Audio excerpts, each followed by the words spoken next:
পতনের পর শিবির গুপ্ত জামাত গুপ্ত লীগ ছিল, কিংবা লীগ গুপ্ত শিবির ছিল। এখান থেকে এই শব্দটা আমাদের কাছে আসছে। যদি ওই জায়গার থেকে ধরে থাকি, তাহলে সবাই যখন আন্দোলন করে তারা সরাইতে চায়, সরাইতে পারে নাই, ঠিক সেই মুহূর্তে এই গুপ্তদের কাজটা কিন্তু দেশের জন্য ভালো হয়েছে। গুপ্তের কাজ তো সবসময় খারাপ না, তাইলে এই যে গুপ্ত ছিল, শিবির ছিল লীগ গুপ্ত আকারে, অথবা লীগ ছিল শিবির, ফাইনালি তাদের পরিচয় পাওয়া গেছে ইয়ের পরে। তার পতন হওয়ার পর সে যখন পালা গেল, তখন বলা হইল ও শিবির ছিল, ও লীগ ছিল ইত্যাদি। কিন্তু ওই মুহূর্তে কাজটা ভালো হয়েছে। যদি কেউ বলে কাজটা ভালো হয় না, তাদেরকে অফিসিয়ালি বলতে হবে। তাহলে এই দায় সরকারকেও নিতে হবে যে সেদিনের সেই গুপ্তদের কাজটা কি খারাপ ছিল কিনা, সেদিনের সেই গুপ্তের কাজগুলো শুধুই আওয়ামী লীগের জন্য খারাপ ছিল, সেদিনের সেই গুপ্তের কাজগুলো আওয়ামী লীগের কাছে ছিল মব। আজকের সরকার সেই 5ই আগস্টের ঘটনাটাকে কি মব বলতে পারবে? যদি মব বলেন, তাহলে তো সেই মবের কৌশল বা মবের যে ফসল, সেটা তো আজকে আমরা নিছি। তাহলে শেখ হাসিনার কাছে যেটা মব বা গুপ্তের কৌশল, সেটা তো আজকে যারা বর্তমান সরকার বা বিরোধী দলে যারা আছেন, তাদের জন্য পজিটিভ দিক হয়েছে। সুতরাং আপনাদের ওই গুপ্ত আপনাদের জন্য ভালো ছিল বা মঙ্গল ছিল। এটা গেল গুপ্তের একটা দিক বললাম। এরপরে গুপ্ততে আসেন। তাহলে গুপ্ত বিএনপির ভিতরে জামাত থাকতে পারে, জামাতের ভিতরে গুপ্ত বিএনপি থাকতে পারে, তারপরে ছাত্র কি এনসিবির মধ্যে গুপ্ত থাকতে পারে। তাহলে এই যে গুপ্ত, আপনি ওই 5ই আগস্টের গুপ্তের থেকে যদি শিক্ষা নেন, আপনাদের প্রত্যেকের নৈতিক দায়িত্ব ওই গুপ্তগুলোকে খুঁজে বের করা। আপনার দলের ভিতরে যদি গুপ্ত থাকে, যেমন ভাই বললেন যে বিএনপির ভিতরে গুপ্ত আছে, আরও অনেকে বলে গুপ্ত আছে, তো গুপ্ত যদি থেকে থাকে, বাইর করাটা নৈতিক দায়িত্ব কিন্তু আপনার। 5ই আগস্ট আপনার মাথায় রাখতে হবে, তারা তো গুপ্তরাই করেছিল। তো সুতরাং আপনার এখান থেকে আপনার মনোযোগ দিতে হবে। এবং নিজ দলের গুপ্ত যদি আপনি বের করতে না পারেন, আপনি রাষ্ট্র চালাবেন কেমনে? আপনি এডমিট করতেছেন গুপ্ত আছে, আর গুপ্ত যদি বাইর করতে না পারেন, তাহলে কথাটা কি ভেগ টার্ম কিনা? আবার বলা হয়েছে, ভাই একটু আগে বললেন, একজন বলছেন যে কথা শুনবে না সে গুপ্ত। এটা কি আতঙ্কের রাজনীতি কিনা? যে আমি যা বলবো তা যদি না শোনো, তাইলে আইডেন্টিফাই করা হবে অ্যাজ গুপ্ত। সেই ভয় থেকেও তো এটা কথা শুনতে বাধ্য করা কিনা, বা পার্টির কাজের ভিতরে মনোযোগ করতে বাধ্য করা কিনা। আবার যদি উল্টা দিকটা আসেন, দলবদল 40 বছর রাজনীতি করার পর যখন আখতারুজ্জামান চলে গেল জামাতে, তাহলে কি সে এতদিন বিএনপির ভিতরে গুপ্ত জামাত ছিল? কর্নেল অলি সাহেব চলে গেলেন জামাতে, ওনারা কি তাহলে গুপ্ত জামাত ছিলেন বিএনপির মধ্যে? মানে আপনি প্রশ্নগুলো, মানে আমি কী করবো, এটা তো সমাধান দরকার। আবার যিনি দলবদল নিজের দলকে ছেড়ে দিয়ে বিএনপিতে নির্বাচন করলেন আইসা, তাহলে ওই যে দলটা বানায় রাখছিলেন, ওইটা কি গুপ্ত বিএনপি? অনেক প্রশ্ন কিন্তু আসে। জি। সুতরাং এই যে গুপ্ত, এই টার্মটা আপনাদেরকে সরায় ফেলতে হবে, নাহলে আপনাদের জন্য আতঙ্কের কারণ। আজকে যারা ক্ষমতায় আছেন, তারা হয়তো ভাবতেছেন গুপ্ত বিষয়টা কিছু আসে যায় না, কিন্তু এই 5ই আগস্ট যদি ধরে রাখেন, আমি কিন্তু গুপ্তটা আমার কাছে খুব বেশি সিরিয়াস কিছু মনে হয় না। কিন্তু আমার কাছে এটা যদি রাজনৈতিক বুলি স্রেফ হয়, ভিন্ন কথা। কিন্তু যেহেতু গুপ্ত দিয়ে সরকার পতন হয়েছে, সুতরাং আপনাদেরকে মাথায় রাখতে হবে, গুপ্তর ব্যাপারে তাহলে সজাগ থাকতে হবে। আর আপনারা বারবার গুপ্তর কথা বলবেন, কিন্তু গুপ্ত উদ্ধার করতে পারবেন না, তাহলে কি হইল? আর এই গুপ্ত কে কোথায় আছে সবচেয়ে বেস্ট জানে রাষ্ট্রের যারা গোয়েন্দা বিভাগে কাজ করে। তো গোয়েন্দা বিভাগের দায়িত্ব দেন, নিজ নিজ দল গুপ্ত মুক্ত করেন, মানে গুপ্ত মুক্ত করেন। আর যদি মনে করেন যে না, এটা শুধুই রাজনৈতিক বুলি, ভিন্ন কথা। আর যদি শুধু রাজনৈতিক বুলি হয়, তাহলে এটা দুঃখজনক, মানে আমাদের রাজনীতি খুব হালকা হয়ে যাচ্ছে, কি সমস্ত শব্দ প্রয়োগ করে আমরা রাজনীতি করতেছি। আর নাহলে আপনি গুপ্ত খুঁজে বের করেন, না 5ই আগস্টের যে ঝুঁকি, সেটা আপনার মাথার ভিতরে রাখতে হবে। নাকি এটা শুধুই ভয়ের রাজনীতি, যে যে কথা শুনবা না সে গুপ্ত হিসাবে আইডেন্টিফাইড হওয়া? আমার কাছে এটাও মনে হইতে পারে আতঙ্কের রাজনীতি। আমরা কিন্তু এই নির্বাচনের পর যদি ধরেন আমরা গণতান্ত্রিক সরকার ফেরত পাইছি, কিন্তু গণতান্ত্রিক সরকার পাওয়ার পর আমরা কি সবাই একেবারেই আতঙ্কমুক্ত আছি? আমরা নানানজনে নানানভাবে চিন্তিত আছি। কেন? এই যে মব, সেই মব কিন্তু এখনও বন্ধ হয় নাই। সেই মব সম্প্রতি দেখেন 7টা গলাকাটা, মানে 7টা হত্যা, এই যে নওগাঁ আর কক্সবাজার। এগুলো কি? আপনি পীর সাহেবকে পিটিয়ে মাইরা ফেলান, ইউনূস সাহেব মব শুরু করছেন কথিত, মানে কথিত না, সবাই এটি আমরা বলছি যে মবের মানে সাম্রাজ্য উনি কায়েম করছেন। আমি তর্কের খাতিরে একমত হইলাম। তাহলে ওনার সময় যে মবগুলা হইছে, তারপর ওনার মবের সময় ডেড বডি কবর থেকে তুলে পুড়ে ফেলছে, আবার পত্রিকা অফিসে হামলা হয়েছে, এই সবই মব। মবের কোনো বিধান আছে নাকি যে আপনি শুধু স্টেটমেন্ট দিয়ে বসে থাকবেন যে আগের সরকারের সময় এমন অনেক মানে অপরিহার্য অপরাধ হয়েছে, মানে যেই অপরাধ ক্ষমার অযোগ্য, এই বিবৃতি দিয়ে আপনি ছেড়ে দেবেন? কোথায় আছে? আপনি তো মবের বিচার করতে পারেন যে কোনো সময়। ওই সময় কবর খুঁড়ে কারা লাশ তুইলা পুড়ছিল, সেই বিচারে বাধা কোথায়? সেই আসামি গ্রেফতারি বা বাধা কোথায়? আপনি করছেন না তো। পত্রিকা অফিস হামলা করলো, সেই গ্রেফতার কোথায়? ডেড বডি এই পীর সাহেবের পিঠে মারলো, সেটা কোথায়? আমরা কিন্তু বিভিন্ন মন্ত্রণালয় নিয়ে বিভিন্ন কথা শুনি পার্লামেন্টের ভিতরে, যে বিষয় নিয়ে আমরা সবচেয়ে কম কথা শুনি সেগুলো হলো এইগুলা। এগুলা কি গুপ্ত? এই ঘটনাগুলো যারা ঘটাইতেছে তারা কি গুপ্ত? নাহলে সেই আলাপটা হচ্ছে না কেন? আপনি দেখেন তো পার্লামেন্টে এই আলাপগুলো হচ্ছে কিনা, যেগুলো আমি বললাম যে কবর থেকে লাশ পুড়লো, তুইলে লাশ পুড়লো, তাদের গ্রেফতার করা হয় না কেন? এটার তো কোনো তামাদি নাই, যে কেউ বিচার করতে পারবে। পীর সাহেবের পিটাই মেরে ফেললো, আলাপ হচ্ছে কিনা? তা আপনি সেই আলাপটা হবে না। রাষ্ট্রের আভ্যন্তরীণ আইন শৃঙ্খলা সাধারণ লোকের জন্য, দেশের আভ্যন্তরীণ সার্বভৌমত্বের জন্য সবচেয়ে গুরুত্বপূর্ণ একটা বিষয়। আভ্যন্তরীণ সার্বভৌমত্ব দুই ধরনের, একটা এক্সটার্নাল, একটা ইন্টারনাল। ইন্টারনাল সার্বভৌমত্ব কোনটা? আভ্যন্তরীণ। সেটা আমার স্বাধীন চলাফেরা, আমার জানমালের নিরাপত্তা, আমাকে পোড়ায় মারবে না, আমাকে পিটায় মারবে না, এগুলো হলো আভ্যন্তরীণ নিরাপত্তা। সেই বিষয়ে কোনো আলাপ হচ্ছে না। আপনি পেট্রোল পাম্পে তেল নিতে গিয়েও মারামারি, সেটাও কিন্তু আপনি হইতে পারবে না। অথচ আমরা দেখলাম সবাই খতিয়ান একটা দিয়ে দিতেছে কি, যে আমরা গত 15 দিনে বা 1 মাসে এই পাম্পে এত লিটার তেল দিছি, ওই পাম্পে এত। এটা দিয়ে আমি কি করব? আপনি 2 লক্ষ লিটার না 2 কোটি লিটার তেল দিছেন। মানে আপনার বক্তব্যে মনে হচ্ছে তেল দিছি মানে শর্ট পড়ার কথা না। শর্ট কেন তাইলে? তাহলে আপনি যে তেল দিচ্ছেন সেটা সঠিক না ব্যাঠিক? আর যদি আপনার সঠিক হয় তাহলে তেল কি পাচার হয় কিনা? আপনি এই খতিয়ান দিলে তো কাজ হবে না। আমি তো আমার অভাবই দেখতেছি, তাহলে এখানেও কি গুপ্তরা কাজ করে? সেই গুপ্তদেরকে খুঁজে বের করেন। এই গুপ্তরাই কি তেলের শর্টেজ তৈরি করতেছে? কারণ আপনি তো আমার খতিয়ান দিচ্ছেন যে এই পাম্পে আমি এত লিটার তেল দিছি, দেখছেন না? আপনার এই খতিয়ান দিয়ে আমার কি হবে? আমার এই খতিয়ান দিয়ে কোনো লাভ নাই। আমি তেল পাচ্ছি না, আমি লাইনে দাঁড়াচ্ছি, এখানেও কি গুপ্ত? তো আপনি যে শুধু গুপ্তের কথা বলেন আর সেই গুপ্ত ধরতে না পারেন, আপনার তেলের সংকট না, যে আপনার খতিয়ান দিয়ে তো আমার কিছু হবে না। আপনি 5 কোটি লিটার তেল দিচ্ছেন একটা পাম্পে, লাইনের পর লাইন, তাহলে তেলটা যায় কোথায়? কোনটা কারেক্ট? আপনার ইনফরমেশন কারেক্ট না? যাওয়ার পর সেই তেল চলে যায়, গুপ্তরা নিয়ে যায়। এই যে গুপ্ত শব্দ আজকে আবিষ্কার করছেন, সেই গুপ্তের সমাধান সরকারকেই দিতে হবে, বিরোধী দলকে দিতে হবে। সোজা বাংলায় যদি বলি, এটার জন্য টোটাল সংসদের দায়িত্ব আছে। জি, আপনার কাছে আমি আবারও আসবো। আমি মোস্তফা কামাল ভাইয়ের কাছে আসতে চাই। মোস্তফা ভাই, সংসদে কথা হচ্ছে না বা সেরকম এটি শুনছিলাম যে সংসদে কথা বলতে হবে এই বিষয় নিয়ে, মানে সরকার এবং বিরোধী দল যে অবস্থা আমরা দেখছি, সেক্ষেত্রে আপনার বিরোধী দলের কি, তারা কি যথাযথভাবে দায়িত্ব পালন করছে? তাদের যে জায়গাতে থেকে সরকারের উপরে চাপ প্রয়োগ করার কথা বা দাবি, সাধারণ মানুষের দাবি নিয়ে যে কথা বলার কথা, সেগুলো কি তারা আসলে ঠিক মতো করছে? জি, ধন্যবাদ। আপনার প্রশ্নটা চমৎকার।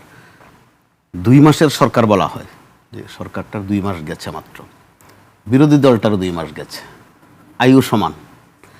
তো সেই ক্ষেত্রে আমরা দীর্ঘদিন, অর্থাৎ বিগত 3টা সংসদে যে বিরোধী দল দেখে অভ্যস্ত, এরই মধ্যে বর্তমান বিরোধী দলের ভূমিকা ওইটার চেয়ে একটু তফাৎ আছে, বেশ তফাৎ আছে। কারণ আগে আমরা বিরোধী দল দেখে 2 কিসিমের বিরোধী দল দেখে অভ্যস্ত। একটা হচ্ছে যে সব কিছুতে মানি না, কি মানি না ওইটা আবার জানি না, জি, মানি না এটা বলতে হবে।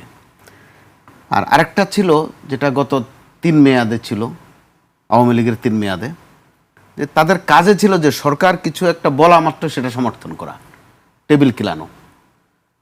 এতে করে ওই সরকারটিকে যে এখন ফ্যাসিস্ট বলে গালমন্দ শুনতে হচ্ছে, তাকে ফ্যাসিস্ট করে গড়ে তোলার একটা বিশাল অবদান কিন্তু ওই বিরোধী দলের। তো এবারের বিরোধী দল বিরোধিতা করছে, যথেষ্ট করছে, চেষ্টা করছে, এবং তাদের হোমওয়ার্ক ভালোই মনে হচ্ছে।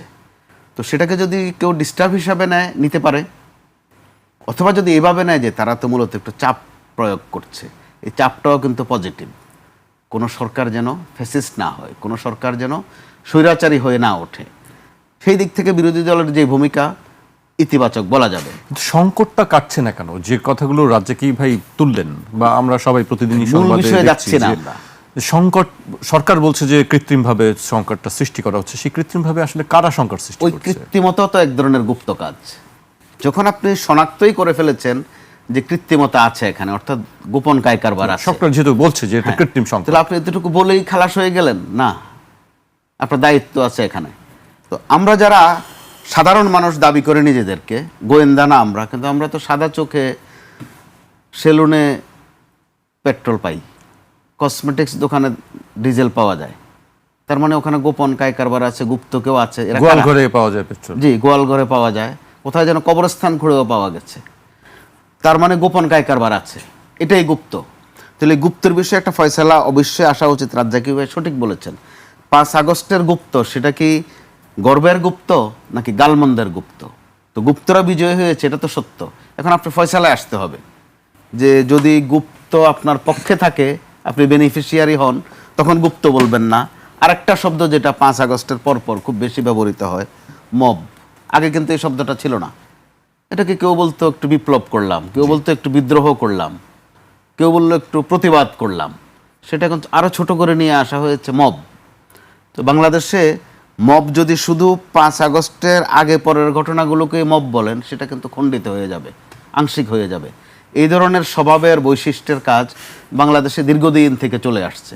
যদি আপনি সাহসের সাথে ঘটিয়ে দিতে পারেন, তাহলে আপনি বিজয়ী, আপনি বিপ্লবী। কিন্তু যদি সেটাতে রাজনৈতিক কোনো বর্ণ বিবর্ণ আসে, তখন দেখা যায় এটাকে আপনি মব হিসাবে আরোপ করে দিলেন। সেটারও অবশ্যই একটা ফয়সালায় আসা উচিত যে কোনটা মব আর কোনটা গুন্ডামি, কোনটা পান্ডামি, কোনটা আন্দোলন, কোনটা বিপ্লব। এগুলো বোধহয় পরিষ্কার হওয়ার সময় এসেছে। নইলে যখন আমার আপনার পছন্দ হবে না, তখন আপনি আমার কখনো বলবেন মব, কখনো বলবেন গুপ্ত। আবার যখন আমার কাজকর্ম আপনার পক্ষে যাবে, তখন আমারটা হবে যে সাহসী কাজ, বিপ্লবী কাজ, আমার থ্যাঙ্কস দিলেন। এগুলোর একটা ফয়সালায় অবশ্যই আসা উচিত।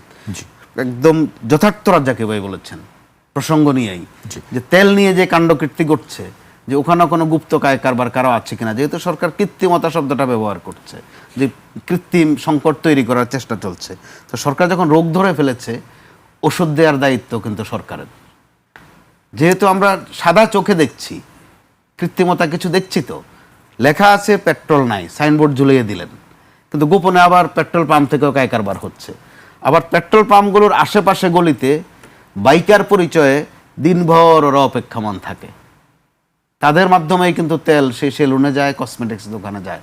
তার মানে ওখানে এই যে গুপ্তদের বিষয়ে একটা ফয়সালা অবশ্যই প্রত্যাশিত। জি, আপনার কাছে আমি আবার আসবো। আমি রাজ্জাকি ভাইয়ের কাছে আসতে চাই পর্যায়ে। রাজ্জাকি ভাই, জামায়াত ইসলামের অবস্থানকে বা রাজনীতির যে এখন তারা যে অবস্থা আছেন, সেইটাকে আপনি কিভাবে আসলে ব্যাখ্যা করবেন?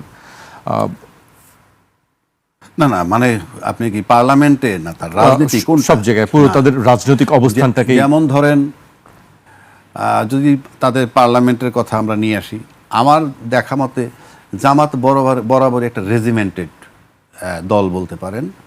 রেজিমেন্টের দল বলতে যেমন জামাত যখন কোনো মিটিং করে, রোকন টোকন যেভাবে দাওয়াত দেয় যে অমুক জায়গায় এই মিটিং বা এই সমাবেশ, ওরা কিন্তু গুনতে পারে কতজন আসবে, এবং কারণ এগুলো সব ফিক্সড গোনা।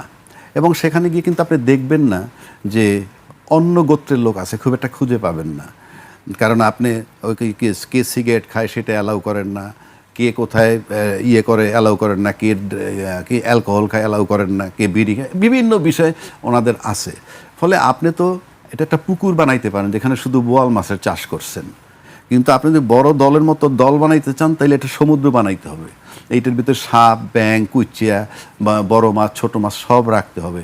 এটাই রাজনীতি। রাজনীতি তো একটা গোষ্ঠীর জন্য না যে শুধুমাত্র আপনারা নিজেরা কতজনে করবে। কিন্তু তারা অন্য কাউকে ঢোকালে তো তখন আবার সমালোচনা হয়, অন্য লোককে কেন ঢোকানো হচ্ছে। আমরা দেখলাম যে তারা অন্য ধর্মের যখন প্রার্থী দেওয়া হয়, তখন বলা যায় তারা অন্য ধর্মের কেন।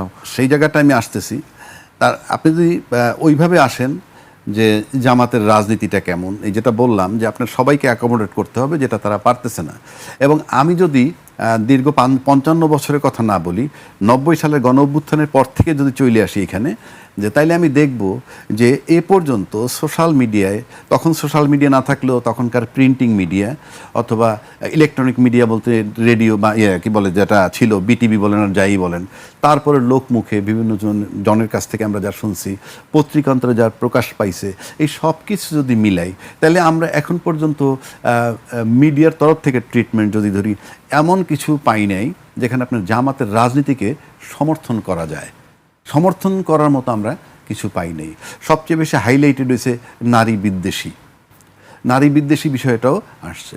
বাট এবং এইগুলা তারা যে খুব পরিষ্কার করতে পারছে তাও না। আর ব্যক্তিগতভাবে আমি যদি বলি, এই যে রাজনীতি তারা যেটা করতেছে, সেই রাজনীতি কখনোই সবার কাছে গ্রহণযোগ্য হবে না, কখনোই হবে না। কারণ আপনি ধর্মভিত্তিক রাজনীতি যদি করেন, ধর্ম শব্দটাই হইল বিভিন্ন গোষ্ঠীর জন্য আলাদা আলাদা।